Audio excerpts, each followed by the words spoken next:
যে কিছু মহিলারা বলছে যে এই রেপটা তাদের নিত্যদিনের জীবনের একটা পার্ট হয়ে গেছে। দৈনন্দিন জীবনে তাদের যেরকম ধরো তুমি স্নান করছো, খাচ্ছ, আর একটু রেপ করছো।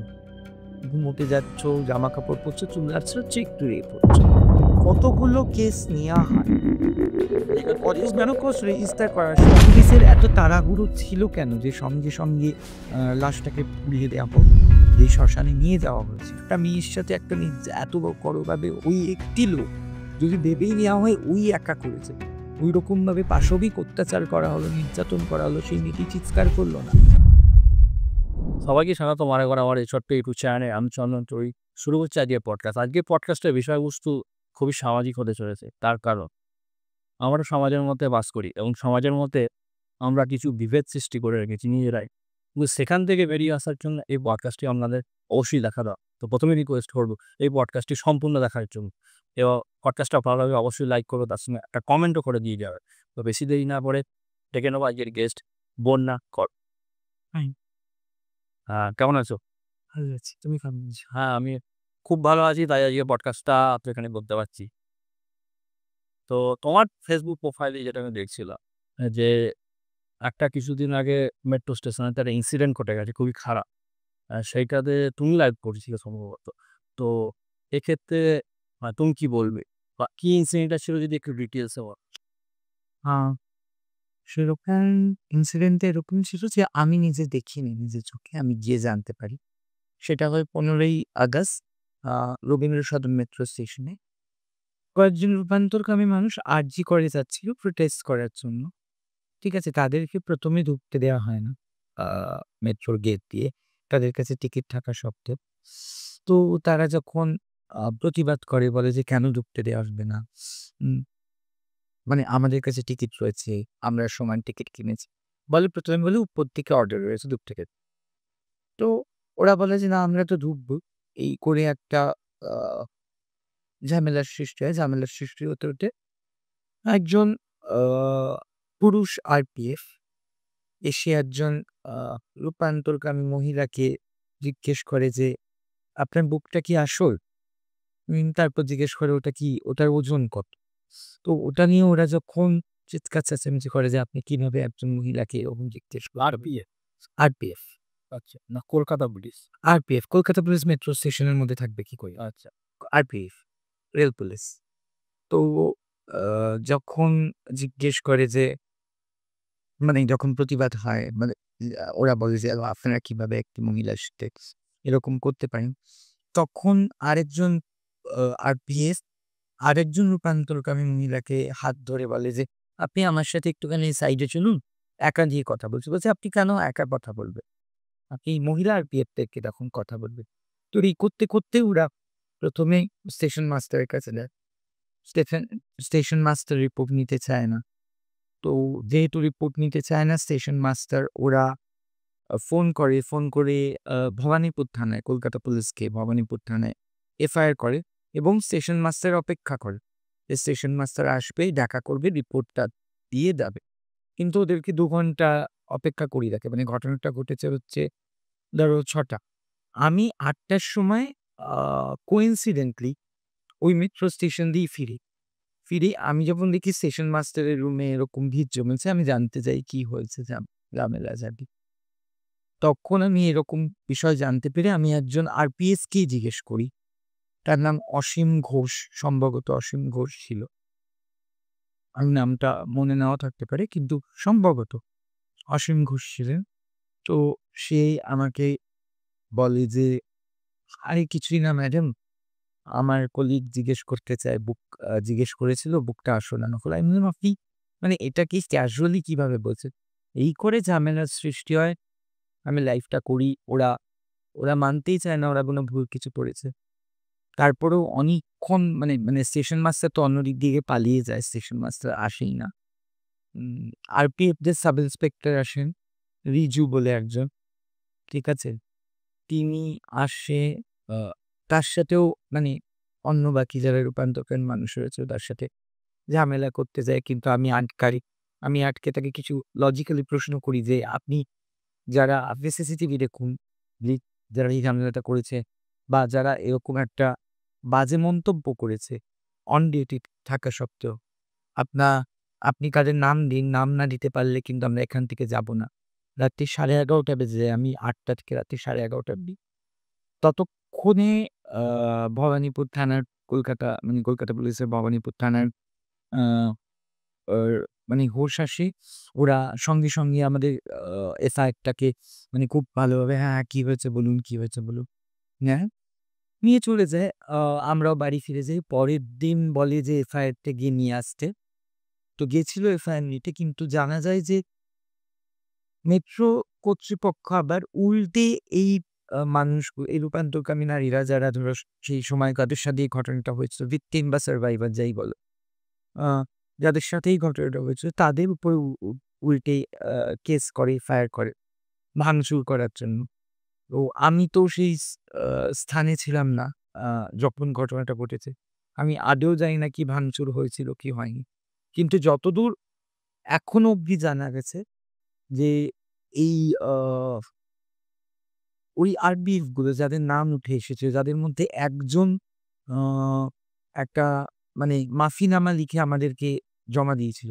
তাদের মধ্যে কারোর এগেইনস্ট এই কোনো অ্যাকশন নেয়া হয়নি এবং বরং বরং বলতে পারো এই যে রূপান্তরকামী মানুষেরা বা যারা সার্ভাইভার, যারা ভিকটিম, যারা এফআইআরটা করেছিল তাদেরকে থানায় যেতে হচ্ছে হাজিরা দিতে যাওয়ার জন্য। কারণ তাদের নামে একটা অ্যালিগেশন আছে যে তারা কোনো রকমের ভাঙচুর করেছে। হ্যাঁ, ভাঙচুর করলে তো তার সব জায়গাতেই সিসিটিভি আছে। সেটা তো ওরা তো ওই সিসিটিভিটাও আমাদেরকে দেখাতে পারেনি যেখানেই ঝামেলাটা হয়েছিল। যখন ওরা যে এই আ আরপিএফ এর পুলিশগুলো যখন ঢুকতে দিচ্ছিল না বা যখন এরকম মন্তব্য করছিল, ওরকম ইকুয়েশন ওদের সেই আ ইয়েটাও আ মানে দেখাতে পারি আপনার সিসিটিভিটা। কারণ ওরা ওই সিসিটিভিটা ওরা এমনভাবেই যাতে ওদের দোষটা ঢাকা যায়, ওরা এমনভাবেই ম্যানিপুলেট করে রেখেছে হয়তো যদি সত্যিকারেরই কোনো রূপান্তরকামী নারীরা বাংলা মানুষেরা পাওয়ারটা ওনাদের হাতে আছে বলে মিসইউজ করছে এক প্রকার। সেটা তো সব জায়গাতেই হয়। পাওয়ার থাকলেই পাওয়ার মিসইউজ হয়। কিছু একটা জায়গায় গিয়ে। কিন্তু ওরা পাওয়ারটাকে মিসইউজ করে কিছু মানুষের নাগরিক অধিকার, আ নাগরিক সত্তা, নাগরিকত্বকে ওরা আ কি বলবো? ওটাকে ওরা অপচয় করছে, তারকে এ এ তার উপরে নির্যাতন করছে এবং সে সেটাকে বহিষ্কার করার চেষ্টা করছে। তো এইটা ভীষণ দুঃখজনক। কারণ তারা তারা যে পোশাকে ওখানে থাকেন রবীন্দ্র সদন মেট্রো স্টেশনের মধ্যে, তাদের তো কাজই হচ্ছে সুরক্ষা দেওয়া, সিকিউরিটি দেওয়া। যদি রক্ষকই ভক্ষক হয়ে যায় তাহলে কার কাছে যাব বলি? হুম, এটাই। রক্ষকই ভক্ষক হয়ে গেছে। রিসেন্ট টাইমে তো আমরা অনেক আবার কিছু দেখতে পাচ্ছি। প্রত্যেকটা ঘটনাতেই দেখতে পাচ্ছি। না হলে তুমি ভাবো না তোমার একটা পডকাস্ট, তুমি আমাকে জাস্ট একটা আড্ডা মারতে দেখেছ। সেখানে কেন আমি এই ব্যাচটা পরে বসে থাকি? কারণ obviously আমরা কোনো জায়গাতেই সেফ নয়। অ্যান্ড নারী তুমি জন্মগত নারী রাখো, রূপান্তরকামী নারী রাখো বা প্রান্তিক যৌন লিঙ্গের মানুষদের রাখো। কেউ কোথাও সেফ না। এবার পুরুষ মানুষও সেফ নয়। যদি সেইভাবে দেখা যায়। হ্যাঁ, পুলিশ আ মানে পুলিশ বা থানার ডায়েরি বা কেসে হয়তো পুরুষদের উপরে এরকম ধর্ষণ, হেনস্থা, নির্যাতন, শ্লীলতাহানি ঘটনাগুলো কম উঠে আসে। কারণ ওই যে পুরুষ মানুষ, তুই পুরুষ হয়ে কিছু করতে পারলি না। এই একটা পুরুষত্বে ডাউট লেগে যাবে বলে, ইগো হার্ট হবে বলে, ওই ইগো ম্যাসাজ করার জন্য যে না পুরুষ মানুষের চরিত্রের ওই ওদের সাথে ধর্ষণ হয় না। এই ইমেজটা সমাজ নয়, পুরুষতান্ত্রিক সমাজ, পিতৃতান্ত্রিক সমাজ তৈরি করে রেখেছে বলে আজকে কথাগুলো সামনে আসে না। কিন্তু পাওয়ার স্ট্রাকচারে, প্রশাসনে যাদের কাছেই পাওয়ার রয়েছে তারা সবাইকেই কোনো না কোনোভাবে অপ্রেস করে রাখছে, নির্যাতন করে রাখছে। সমাজটা পুরো দুর্নীতিগ্রস্ত হয়ে গেছে। ডিসিপ্লিন নেই, জানো তো? কোনো একটা জায়গায় কোনো কিছুরই ডিসিপ্লিন নেই। এই ধরো আজকে আমি আর তুমি, আমরা যে পডকাস্ট করছি, এই একটা পডকাস্টের তো একটা নিয়ম ডিসিপ্লিন রয়েছে। সেই ডিসিপ্লিনটা যদি এদিক ওদিক বাইরে চলে যায় সেটা খারাপ দেখতে লাগবে। এই ধরো আজকে পডকাস্টটা তুমি এখানে করছো, পিছনে আ লা গাড়ি চলছে, ট্রাক চলছে বা ধরো ওখানে কিছু পড়ে গেল একটা। অসুন্দর দেখতে লাগবে। ঠিক সেরকমই সিস্টেম। আমাদের সিস্টেমেরও তো কিছু নিয়ম থাকে। সংবিধান মেনে নিয়মগুলো তৈরি করা হয়েছে। সেই নিয়মগুলো লঙ্ঘন হলে তো সিস্টেমটাকে দেখতে বাইরে থেকে দেখতেও খারাপ লাগে। অবশ্যই। আর মানুষ এতদিন বুঝতে পারেনি আজকে বুঝতে পারছে আজকে সবাই মিলে রাস্তায় নামছে। আর আজকে কিন্তু শুধুমাত্র আমরা ওই একটি মেয়ের দাবির জন্য বেরোই। ওই একটি মেয়েকে সামনে রেখে, অভয়াকে সামনে রেখে আমরা কিন্তু সবাই সবার নিজেদের দাবির কথা বলছি। আজ এতগুলো বছর, এতগুলো আ শতাব্দী ধরে আমরা যেই জায়গায় পেয়ে এসেছি, যেই ক্ষোভগুলো জমে এসেছে, সব এক জায়গায় বেরিয়ে এসছে।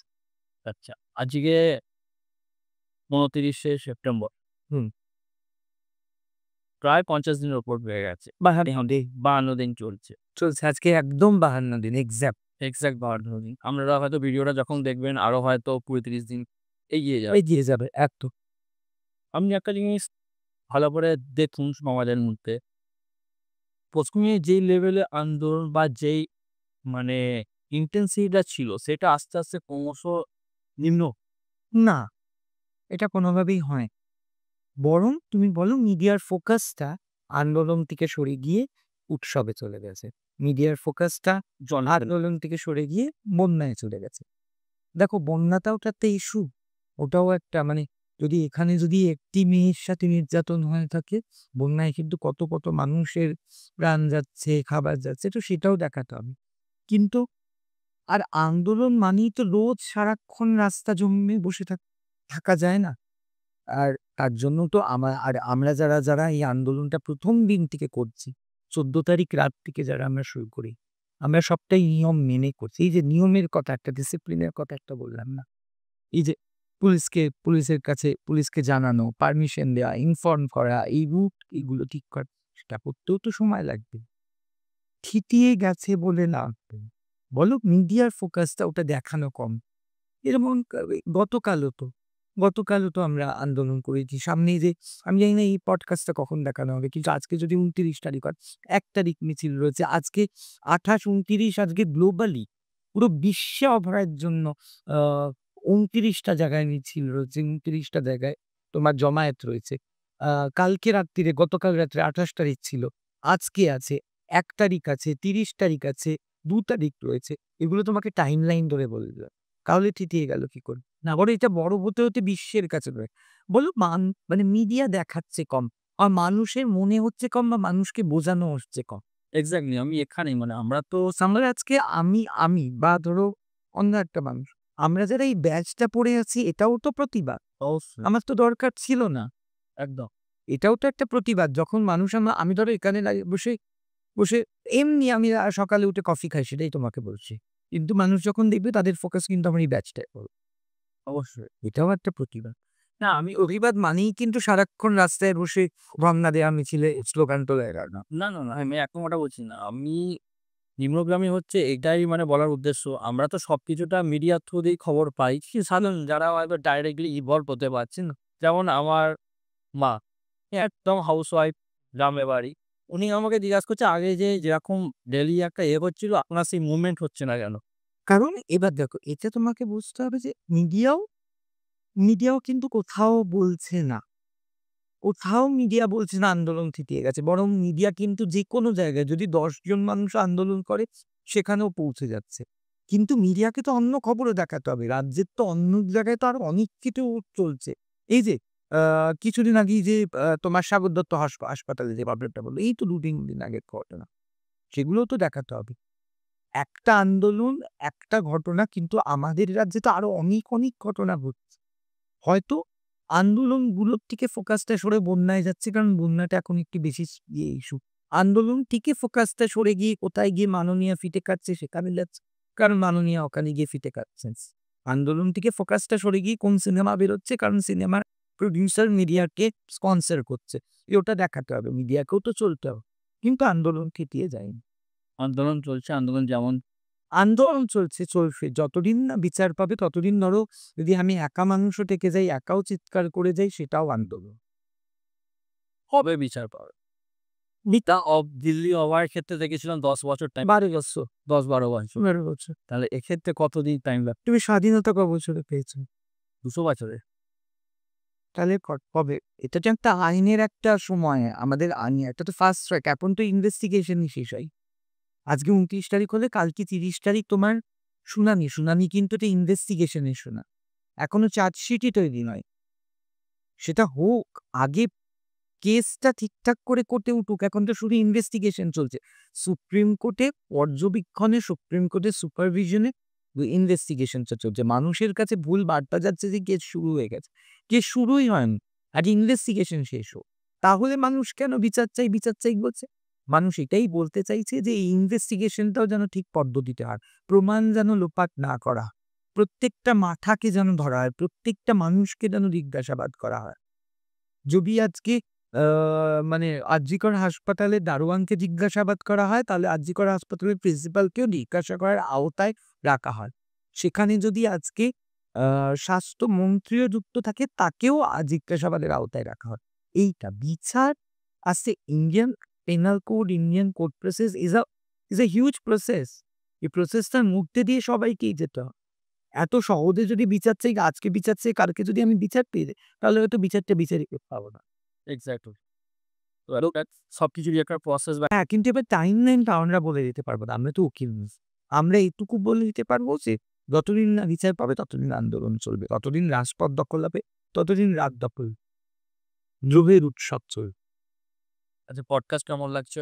আশা করছি তোমাদের ভালোই লাগছে। তো ভালো লাগলে কি করবে? একটা লাইকের সমস্যা নেই, জাস্ট একটা কমেন্ট করে দেবে। ঠিক আছে? আচ্ছা, যেটা জিজ্ঞাসা করলাম, মানে যেই টপিকের মধ্যে কথা হচ্ছিল, অভয়ারণ্য নিয়ে। এইটা আপনি আরেকটা কথায় একটা কথা বললেন যে, যাতে প্রমাণ লোপাট না হয়। কোথাও কি মনে হচ্ছে প্রমাণ লোপাট হয়ে? দেখো কোথাও গিয়ে মনে হচ্ছে প্রমাণ লোপাট হয়েছে কি হয়নি তার থেকে বেশি সবথেকে বড় প্রমাণ হচ্ছে যে আমরা বা মিডিয়া, তুমি এই যে মিডিয়ার কথা প্রথমেই বললে যে মিডিয়া থেকেই তো সব জানতে পারছে সাধারণ মানুষ। আমিও সাধারণ মানুষ, তুমিও সাধারণ মানুষ। আমরা তো আর ডাক্তার না। তো আমরা তো যদি দেখছি যে ১৪ তারিখ রাত্রিবেলায় আরজিকরে গিয়ে ঠিক সেই রুমটাই ভাঙা হলো তাড়াহুড়ো করে ভেঙে টয়লেট বানানো হচ্ছে যেখানে ঘটনাটা ঘটেছিল। পরে বলা হয় ঘটনাটা ওখানে ঘটেনি। তারপর হচ্ছে আ যেই ফ্লোরটায় ঘটনাটা ঘটেছে সেইটাকে ভাঙচুর করার আ কর করা করা হয়। হঠাৎ করে কি করে একটা মব গিয়ে ওটা ভাঙচুর করতে শুরু করে? হঠাৎ করে কেন একটা জায়গা আ ভেঙে দেয়া হচ্ছে? মানে যেখানটায় ক্রাইম সিন। তারপরে আমরা কিছু ভিডিও দেখতে পারি যে ক্রাইম সিনে যেখানে কারোরই ঢোকা বারো, সেখানে গিয়ে আমরা অনেক পুলিশ, অনেক সিনিয়র ডক্টরসদেরকে আমরা আগে থেকেই দেখতে পাই। সেগুলো সবই কিছু মিডিয়াতেই লেখা যায়, ঠিক আছে? শিশু বা পুলিশ ডক্টর নয়, মানে অনেকে নন আইডেন্টিফাইড লোকও আছে। নয় 995 লোকও রয়েছে। আরেকটা জিনিস হচ্ছে যদি সত্যি আ তাই হয় তাহলে মানে যদি প্রমাণ লোপাট নাই করার চেষ্টা হয় তাহলে হচ্ছে যে বডিটাকে ছাড়ছিল না তার শুরুতে যদি মীনাক্ষী মুখার্জি গাড়িটাকে না দাঁড় করাতো তাহলে কি আমরা তো জানতেই পারতাম না ঘটনাটা ঘটেছে। বা পুলিশের এত তাড়াহুড়ো ছিল কেন যে সঙ্গে লাশটাকে পুড়িয়ে দেওয়া হোক। যেই শ্মশানে নিয়ে যাওয়া হয়েছিল, সেই শ্মশানে তো আরো অনেক মানে অনেক আ সেই সময় সেই দিনকে অনেক মানুষ তাদের আত্মীয়স্বজনকে পোড়াতে নিয়ে এসেছে যারা মারা গেছেন। আগে তো সব টেরও দাঁড়িয়েছিল। হ্যাঁ, এইটা বজজ মানুষ। তাহলে তাকে গিয়ে আগে গিয়ে পুলিশ কেন করল? পুলিশে এত খিদে পুলিশ পায় মা বাবা ইয়াস একটা পয়েন্ট দো, মানে বর্তমান শাসক দলের মিডিয়ার মানে মুখপাত্র, নাম আমি করছি না। উনি বলছেন পুলিশ থাকলে কোথায় লাইন দিতে হয়েছে। আপনি পুলিশের সঙ্গে যেই কাজ আমার বাবা সুইসাইড করেছিল। ঠিক আছে? আমার বাবা একটা ফিন্যান্সিয়াল কারণে সুইসাইড করেছিল অনেকেই জানে। ঠিক আছে? সেই কেসটা আমি এখনো লড়ছি যাদের জন্য করেছে তাদের এগেইনস্ট এ। সেই সময়ও পুলিশ কিন্তু প্রেজেন্ট ছিল। আ ইয়েতে মানে আমরা কোথায় কি? নিমতলা, নিমতলায়। সেখানে তো আমাদেরটা আগে করে দেয়া হয়নি। আমার বাবাও তো সুইসাইড ছিল। আমার বাবাও তো সময় তো পুলিশ ছিল। আমাদেরকে তো বডি একা ছেড়ে দেয়া হয়নি। ইট ওয়াজ আনন্যাচারাল ডেথ কেস। সেই সময় তো পুলিশ আগে করে দেয়া হয়নি। নাকি তাহলে কি পুলিশ এবং সেই মহিলা মানে যে যার খুন হয়েছে বা যার যে নির্যাতন হয়েছে সে ডাক্তার বোধে। তারা তো ডাক্তাররা তারা তো ঠিক তার মানে মা-বাবারও অপেক্ষা করা হয়নি সেইভাবে হয়তো। বা আত্মীয়স্বজন আসবেন, আত্মীয়স্বজনদেরকে ওখানে জড়ো হতে দেওয়া। কারণ আমরা এইটুকু জানি যে যেই বয়সে মেয়েটি মারা গেছেন, তার আরো অনেক মানুষকে আসা উচিত ছিল, একটু সময় দেওয়া উচিত ছিল। হ্যাঁ, আমার বাবাও তো সময় পেয়েছিল, মানে আমার বাবারও তো আনন্যাচারাল দেখছে। সেখানেও পুলিশ ছিল, সেখানেও কিন্তু আত্মীয়স্বজন সময় পেয়েছিল, তারা শেষবার দেখতে পেরেছিল। ঐরকম পোস্টমর্টেম করা বডি দেখেছিল, কেঁদেছিল। ওই সময়টুকুও পায়নি কিন্তু। আর যেটা অ্যাজ পার ল আফটার ইভনিং বা সূর্য ডুবে যাওয়ার পর কিন্তু মানে সন্দেহজনক কোনো মৃত্যুর পোস্টমর্টম হয় না। হ্যাঁ, আমার বাবার কিন্তু সূর্য ডুবে যাওয়ার আগেই হয়েছিল। সেক্ষেত্রে সেনা তাড়াহুড়ো করে বাঁচে আছি। এক্সাক্টলি। এই যে দেখো, এগুলো কিন্তু আমরা অনেকেই জানতাম না। আজকে এই ঘটনাটা থেকে উঠে এসে সাধারণ মানুষকে যা বোঝানো হয় তাই। তো ঠিক আমাদের সেইটাই আন্দোলন যে সাধারণ মানুষকে ভুল বোঝালে চলবে না। এই যে নিরাপত্তার নামে আ সরকার পক্ষ কি করছিল? রাতের সাথী বলে বার করছিলেন কি প্রকল্প, যেটা ঘোর নিন্দা করেছে সুপ্রিম কোর্ট। ঠিক আছে? যে বলছে যে মেয়েরা রাত্তিরে কাজ করতে পারবে না বা ১২ ঘন্টার বেশি ডিউটি ডিউটি করতে হবে। কিন্তু ধরুন যারা কল সেন্টারে কাজ করছে বা ধরুন যারা সেলস ওয়ার্ক করছে, আমি সেটাও ধরে নিলাম। তাদের কাজটাও তো রাত্রিবেলা। বা কিছু এমনি এমন স্পেসিফিক কাজ থাকে সেখানে নারীদের আমরা মহিলা বা কল সেন্টারে বিপিওর কাজে বলছি বা ধরো ফ্রিল্যান্সিং কাজ করছি বা ধরো যারা আ সেম লাইনের সাথে যুক্ত রয়েছে। ছিনতাই হচ্ছে রাত্রিবেলায়। তখন টাকা বোধহয় ১০০-২০০ বেরিয়ে যায়। কিন্তু তখন কি? মানে আপনি যদি নিজের সুরক্ষা দেওয়ার অক্ষমতাকে লুকাতে গিয়ে আমাদের ঘাড়ের উপরে বন্দুক একেবারে তোমরা কাজ করতে পারবে না, তা বলে কিভাবে আমরা গণতন্ত্রের কথা বলতে পারি? তাই না? একদম। কেন এক্ষেত্রে কেন? আপনার কি মনে হচ্ছে কেন প্রবাল লোপাটের চেষ্টা করছে? আমার বা যাকে সামনে এগিয়ে দেওয়া হচ্ছে সেটা কি শুধু দেখানোর দেখুন, আমার তো মনেই হয়েছিল, আমি এখনো বলতে পারি যে সঞ্জয় বা আমি জানি না সিবিআই কি বলবেন, এবং সুপ্রিম কোর্ট তো এখন অব্দি বিচার দেন, তাই জন্য সমালোচনা করাই যায়। তো আমি খুব ভীষণ একজন সাধারণ মানুষের জায়গা থেকে বলেছি, যদি সঞ্জয় রায় যে মানুষটিকে সিভিক ভলান্টিয়ার, আমার ৩ টে প্রশ্ন। এক হচ্ছে তার নাকি ক্রিমিনাল রেকর্ড অলরেডি পুলিশের কাছে ছিল। সে আগেও অনেক কিছুর সাথে যুক্ত ছিল। যদি থেকে থাকে তাহলে সে সিভিক ভলান্টিয়ার হলো কি করে? একজন সিভিক ভলান্টিয়ার মদ্যপ অবস্থায় আরজিকরের মতো হাসপাতালে ঢুকে গেল, যার প্রত্যেকটা ডিপার্টমেন্টে অ্যাক্সেস থাকে কি করে? ২ হচ্ছে একটা আপনি ধরুন আমি যদি আপনাকে একটা জোরে চিমটিও কাটি আপনি চিৎকার করবেন। সেরকমভাবে একটা মেয়ের সাথে একটা এত বড়ভাবে ওই একটি লোক যদি ভেবেই নেওয়া হয় ওই একা করেছে। ঐরকমভাবে পাশবিক অত্যাচার করা হলো, নির্যাতন করা হলো, সেই মেয়েটি চিৎকার করল না। সেই মেয়েটি যদি চিৎকার করে তাহলে আশেপাশে কোনো লোক ছিল না। যত রাত্রি হোক পেশেন্ট পার্টি ছিল না। আর যদি নাই থাকে তাহলে ভাবুন কতটা মানে অসুরক্ষিত একটি গভর্নমেন্ট হসপিটাল। তাহলে তো এখানে পেশেন্ট পার্টিরও এক স্টেক, তাই না? যেকোনো ডাক্তার এক স্টেক। আর যদি আরেকটা জিনিস হচ্ছে যে মানে আ সঞ্জয়ের মানে একটা মেয়ে তো নিজের self defence A at least তাকে খিঁচাবে। তার মুখ-ফুক আঁচড়ে দেবে। সেই দাগগুলো কি সঞ্জয়ের গায়ে ছিল? ছিল কি? না, ছিল একটা না। তাহলে যদি তাহলে তো ওখানে স্কেপগোট হয়েই গেল। অ্যান্ড প্রমাণ লোপাট আমার দেখুন আমি জানি না আমি এটা কে করেছে, কি করেছে, আমি কে স্পেসিফিক্যালি করেছে আমি জানি না। আর আমি এটাও বলব না এনালিসিস করে যে হয়তো ১০ জন করেছে, ১৫ জন করেছে। কারণ মিডিয়া মানে আইন যেরকম প্রমাণে বিশ্বাস করে আমিও প্রমাণে বিশ্বাস করি। কিন্তু আমি এটুকুই বলতে পারি যে যদি প্রমাণ লোপাটের চেষ্টাই না হতো তাহলে কি করে আমাদের মাননীয়া নিচে একজন মহিলা হয়ে তিনি এইরকম পরপর শুধুমাত্র অভয়ের ঘটনা নয়, পরপর দর্শনের ঘটনাগুলোকে যা আমাদের সামনে উঠে আসছে, যা হয়ে এসেছে, সেগুলোকে কিছু না কিছু করে sabotage করার চেষ্টা করে। বলার চেষ্টা করে সাজানো ঘটনা, বলার চেষ্টা করেন গিয়ে দেখো ওর বয়ফ্রেন্ডদের সাথেই করেছে কিনা। এগুলো তো বলে এসেছেন উনি, ধন মিডিয়া বলে এসেছেন। উনি বলছেন একটা জায়গায়, এই তো এতগুলো টাকা দিয়ে দেবো, অতগুলো টাকা দিয়ে দেবো। এটা আমার জানা উচিত লোকের। এই টাকাটা উনি দিচ্ছেন না। প্রত্যেকটি সারভাইভার, প্রত্যেকটি ভিকটিম এমনি রাষ্ট্রীয় সরকারের তরফ থেকে এটা মানে গোটা বিশ্বে টাকা পায়। সেটাকে উনি নিজের নাম করে নিজের প্রমোশন করে চালাতে যাচ্ছেন যে আমি টাকা দিই। উনি তো কেউ নন টাকা দেওয়ার। মানে এই আর উনি টাকা দিয়ে কি করে একটা মানুষের এত বড় একটা লস কে করবে? যদি comparatively দেখতে নীতি যদি খুব ভালো একজন ডাক্তার হতেন, তাহলে ১০,০০,০০০ তো হয়তো মাসেই কামাতো। কম করে। মানে এটাও একটা কিন্তু assumption analysis মানে এটাকে সিরিয়াসলি কেউ নেবেন না। কিন্তু আমার মনে হয় যদি সেইভাবে দেখা যায়, যদি একটা ভালো জায়গায় পোস্টিং পেত, যদি সরকারি হাসপাতাল নাই করত, তাহলে এটাই হতো। আপনি বারুনিয়ার কথা বলেন এখান থেকে মানে এই টপিকই আরেকটা মানে এই পয়েন্ট ধরে একটা কথা বলব যেটা হচ্ছে এত বড় হসপিটাল, এত সিকিউরিটি, এত লোকের যাওয়া আসা, তার উপর এইভাবে একটা ক্রাইম ঘটে যায়। যেখানে আমরা দেখতে পাচ্ছি গ্রামে মানে দূর-দূরান্তে যারা শিক্ষিত নয় অতটা, কোথাও কমপ্লেইন করতে হয়, সেখানে যেগুলো হয় সেগুলোকে বলছে সাজানো ঘটনা। যদি আমরা সন্দেশখালি ধরি বা অনেক ক্ষেত্রে যদি বাকস্ট্রিট ধরি ওখানে তো ডাইরেক্ট উনি বলেই দিচ্ছেন যে উনি তো সেক্স ওয়ার্কার করার আবার কি? সেক্স ওয়ার্কারদেরও রেপ হতে পারে। সেক্স মানেই যে রেপটা লিগাল নয় এটা কখনো বলা মানে আমি ওই জায়গা থেকে দাঁড়িয়ে বলতে পারি না।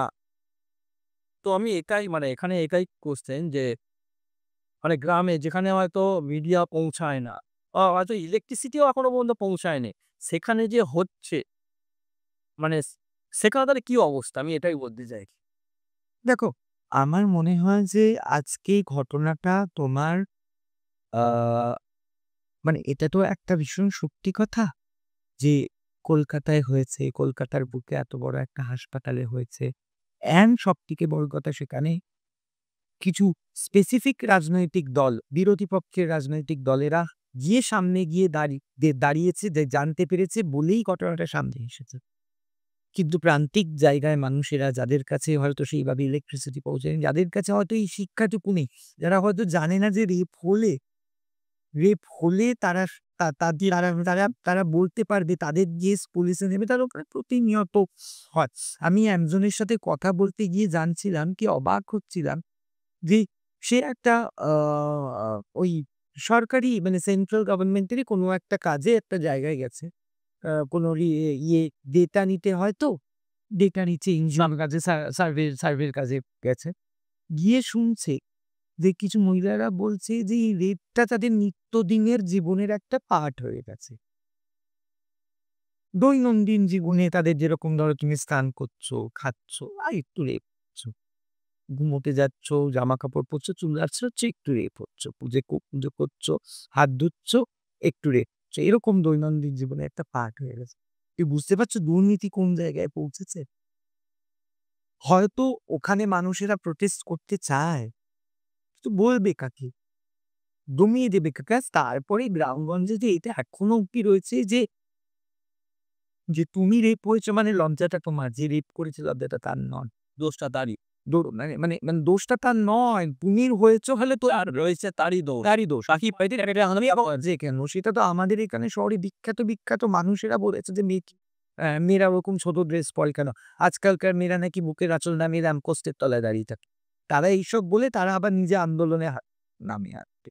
এগুলো তো কলকাতার বুকেই লোকে বলে। তার মানে তুমি বুঝতে পারছো গ্রামগঞ্জে লোকে কোথা থেকে বলতে পারে?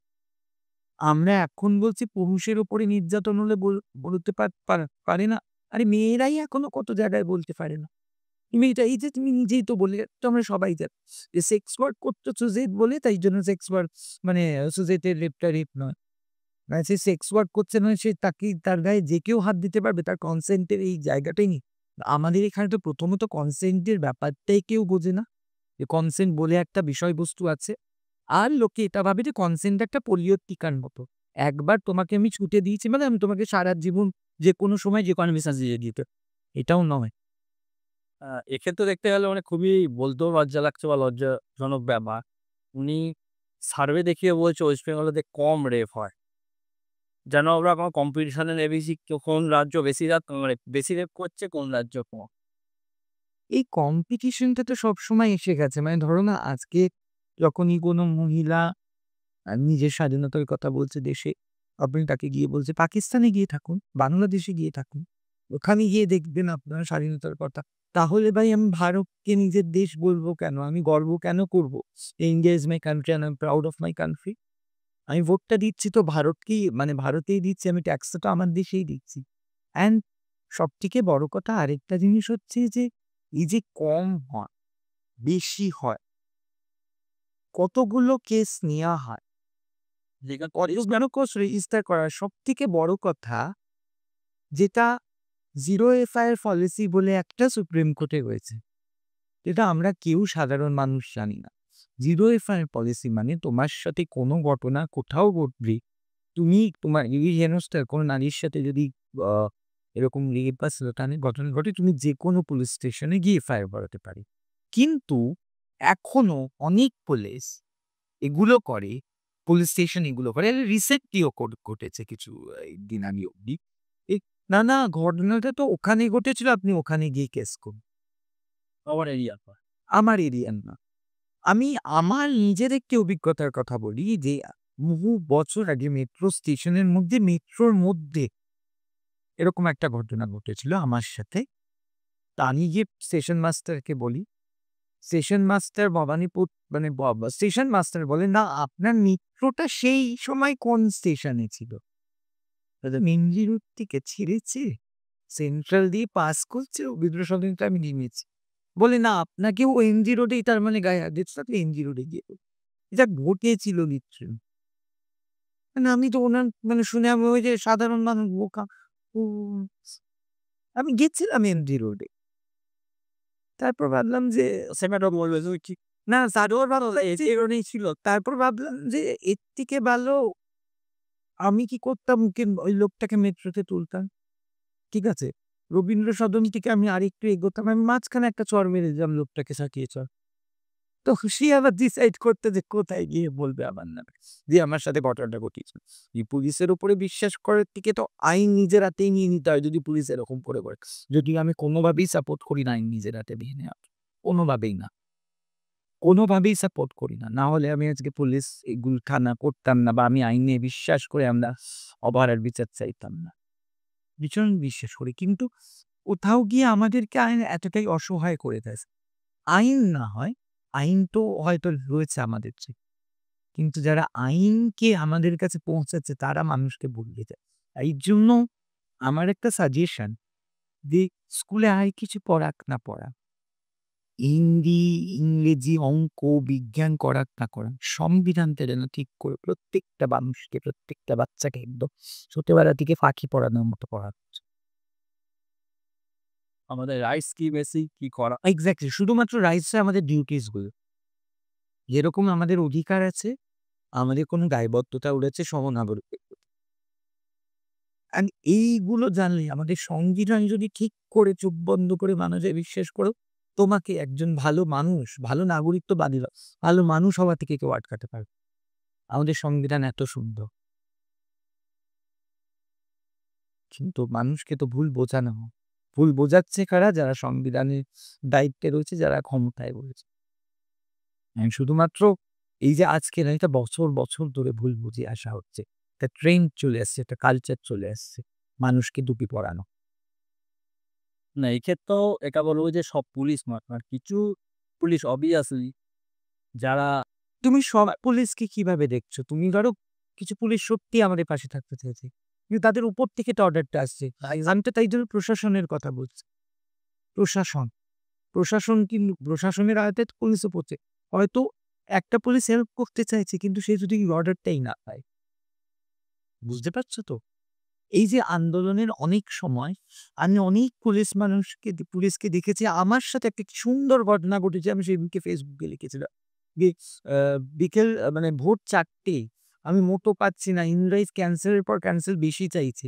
একজন পুলিশ এসে বলল, "ম্যাডাম, আপনার কোনো অসুবিধা হচ্ছে?" আমি বললাম, "না, না, গাড়ি এসে গেছে।" বলল, "সাবধানে যাবে।" এটাও তো তার আগেই তো আমি পুলিশ বিরোধী স্লোগান দিয়েছি। পুলিশ নিজের কাজ করছে।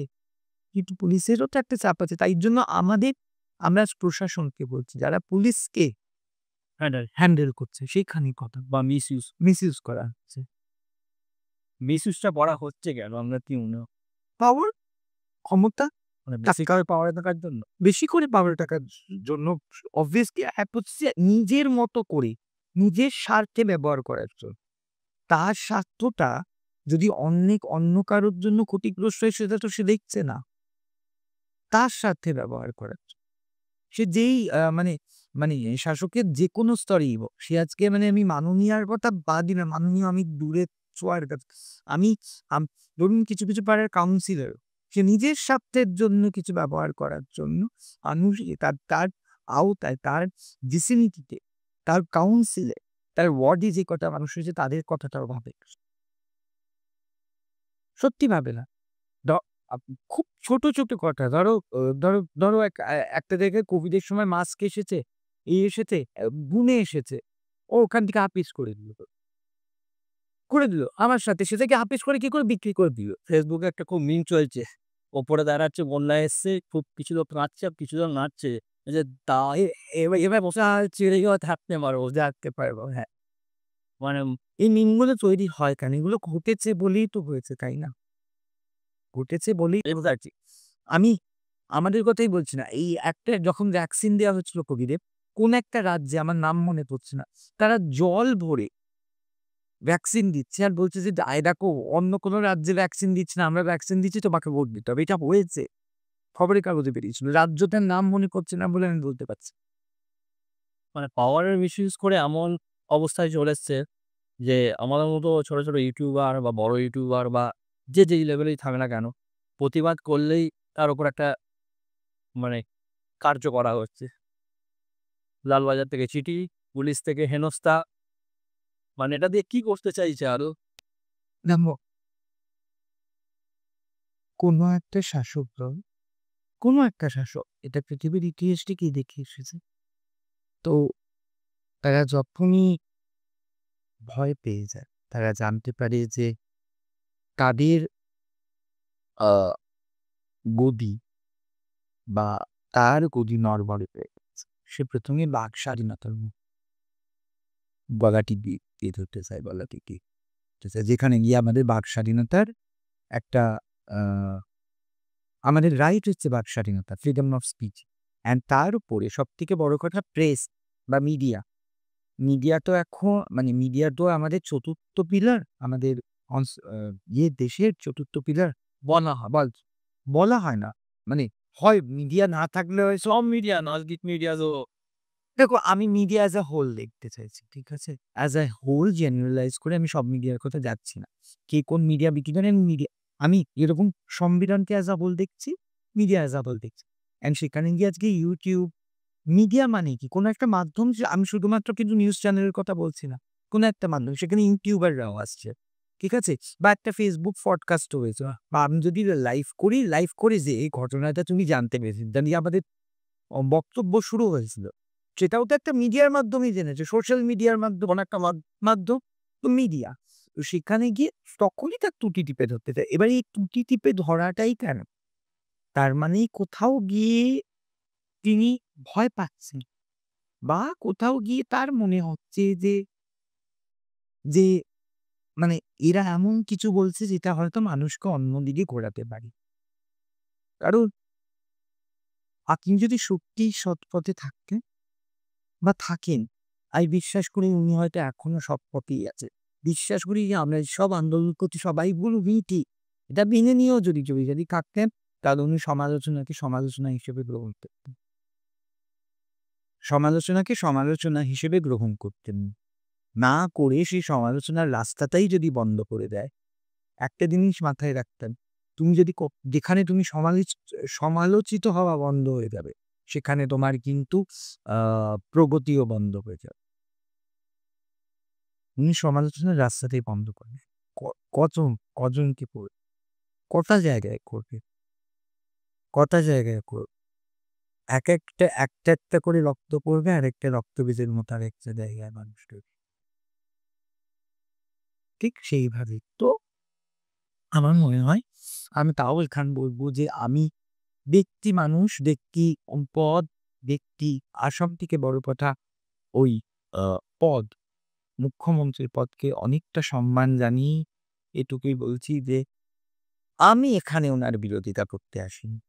আমি এখানে সিস্টেমের বিরোধিতা করতে এসেছি আর আমি এটাই বলতে এসেছি আপনি যদি সত্যিই জনপ্রতিনিধি হয়ে থাকেন, জনের কথা ভাবেন, গণর কথা ভাবেন, তাহলে আপনি গণর কথা ভেবে এগোবেন।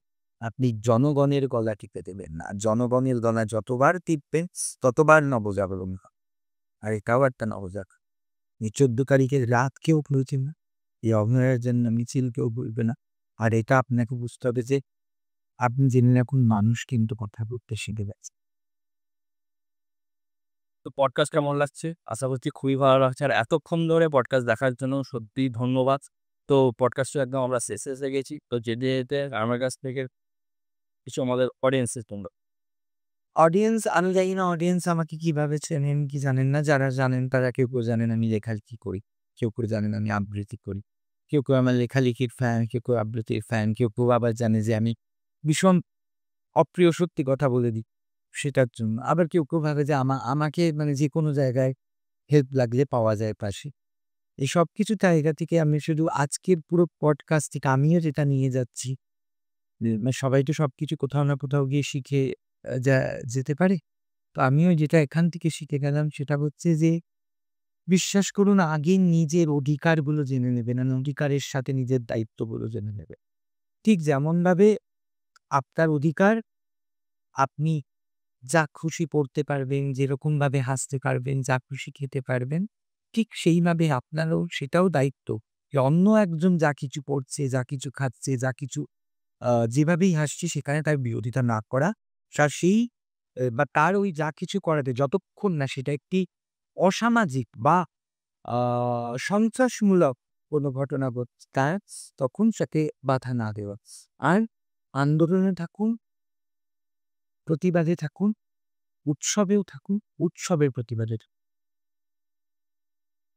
তো পডকাস্ট এখানেই শেষ করছি। আশা করছি আপনাদের ভালো লাগলো। তো যেতে, যেতে একটা লাইক অবশ্যই করে দিয়ে যাবে। Thank you. জয় হিন্দ, জয় শ্রীরাম।